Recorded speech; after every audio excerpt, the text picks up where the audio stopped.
Today, I'm going to talk to you about No-Chain Technologies.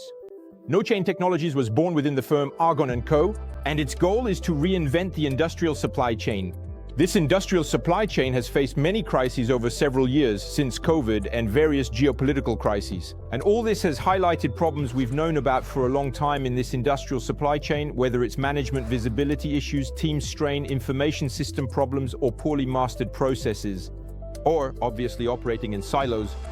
And at the heart of all this, at the heart of these problems, the engine that runs the industrial supply chain, called the MRP, which you all know, has many limits of its own and often leads teams to use a lot of Excel on the side. So these limits are known, but we formalized them into 4 specific limits. First, the MRP is sequential. Everyone plans for the next link in the chain. That's the first limit. The second limit is that the MRP is on-off. So we have a wall of problems and don't know where to start, and that creates vibrations. The third issue is that the MRP has only one signal. That's much more complicated, much more subtle, and I'll come back to it later. And the final limit is that, unfortunately, the MRP is incomplete. So it serves planning and procurement, but not necessarily functions like quality or purchasing and so on. So we were aware of this, and that's why we created No-Chain Planning. No-Chain Planning is the complementarity of 2 signals. The first signal is the must-do. It's what everyone must do to satisfy customer demand with 2 levels.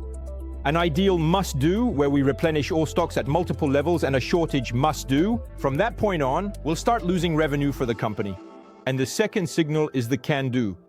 It's what everyone is capable of doing at any given time at their level with 2 can-dos. An external can-do regarding external components. So with the external can-do, we have all the components, and with the total can-do, we have all the components and the capacity too. And it's the comparison of these 2 signals between the must-do and the can-do that will allow us to manage the entire supply chain. Now, to do that, we effectively need information systems, and we need a lot of data. No-Chain Technologies absorbs all the data from the ERP and performs a number of calculations, some of which are extremely complex, and it produces dozens of use cases that allow for managing the supply chain. You can see 3 examples here. I'll just comment on the first one. The first is the projection, in a way, of the can-do onto the must-do. So in the coming months, what you see in green is what you'll be able to do in relation to customer demand. And what you see in red or pink, well, those are the problems you're going to have. And it also gives you the reasons why you won't be able to do them. So that's the global vision. Of course, you have the vision for each of the supply chain groups. On the right, procurement, and at the bottom, capacity, which is a very complex subject where the must-do and can-do really provide all the elements to these groups. So it's thanks to all these use cases that No-Chain Technologies can overcome the limits of the MRP. So we propagate instantly. The must-do, we prioritize alerts based on customer impact. We can compare at any time what we must do with what we can do. And obviously, all these priorities are communicated to the entire value chain. So, our chain planning, we've implemented it in many sectors, whether it's dermocosmetics, aeronautics, or luxury goods. And with extremely significant results that ultimately concern the 4 pillars of supply chain performance. The first being service, naturally, and that's our priority goal. But it's also the peace of mind for teams because they aren't fighting emergencies and they have visibility. It's also the reduction of inventory and the reduction of obsolescence. Thank you.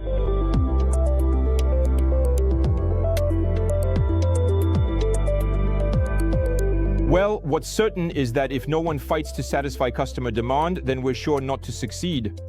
So, having said that, if indeed, at some point, we're sure we won't have a component that's significantly delayed, or if we have a capacity problem that we know we won't be able to overcome, we'll obviously have to recalibrate the must-do. But this decision shouldn't be at the local operational level, it must be at the planning level, and at the level necessarily of managers, so either at the SNOP level or at the MPS level. And in those cases, we'll make an arbitration. We'll say, well, we agree, we won't manage that. And the must-do is no longer customer demand, but the arbitrated demand. So indeed, in terms of functional coverage, we are very broad. As broad as an APS, or even more, since we handle procurement, planning, and control tower issues. But there are 2 fundamental differences from our perspective compared to APS.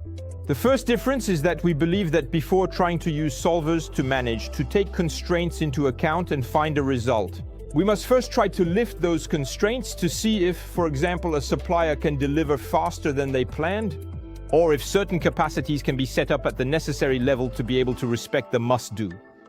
That's the first difference. And the second difference is that at NoChain Technology, we don't really like black boxes. And I don't think the operators do either. So we strive through our screens, through our data, through all the use cases within NoChain Technology to provide understanding to operators, to give them meaning, the real priorities. And we believe that's how they work best. Well, DDMRP made the same observation as we did regarding the limitations of MRP. But DDMRP has several limits. The first is that, contrary to what its name suggests, it's not really demand-driven, at least not by customer demand. It's driven by the demand of the downstream link. And even then, there's a buffer between the two. That's the first limit. And we see it, for example, with new products. Or when a product performs much better or worse than expected, by the time it reaches the very upstream link, time will have passed and responsiveness will be extremely low. So that is the first limitation. The second is that DDMRP doesn't really like constrained capacities, especially when suppliers are facing shortages or are very limited. And as we know, it's not very comfortable there. What does that mean? Well, it means DDMRP can't really calculate a local can-do, and even less so a global one. And if you ask DDMRP what you'll be able to manufacture in the coming months, it's going to be very complicated. As you've understood, NoChain Technologies absorbs massive amounts of ERP data, and it does so in an obviously very deep way. And also, NoChain Technologies relies on the ERP's own MRP. Because we don't recreate the MRP, we build upon it. We clarify it and give it meaning. And so we have made the choice to rely on the SAP ERP system for a number of different reasons. The first reason is that SAP is obviously the most common choice in industry today, especially for industrial planning. The second reason is that from a planning and MRP perspective, that's where you find the most advanced features. Now, for the user, it's obviously much smoother because our screens are the same as the SAP ones. You can navigate from one to the other completely seamlessly. And for IT departments, it's also great because it allows for a fully streamlined architecture within the SAP environment using BTP and Fiori. So, as you've seen, NoChain Technologies integrates all the data from the ERP systems. And in a way, it sheds light on the supply chain. This means that very quickly, we can provide visibility to managers regarding what they can achieve in the coming months, and they're often surprised by the results that we share with them, and that happens quite fast. In a second phase, we might work with the procurement team. For the procurement team, we'll provide a set of screens that will help clarify their priorities. It changes their habits a bit, but it's very accessible. And in a third phase, we'll work on topics that are known to be more complex, like industrial planning, finite capacity simulation, and so on and so forth.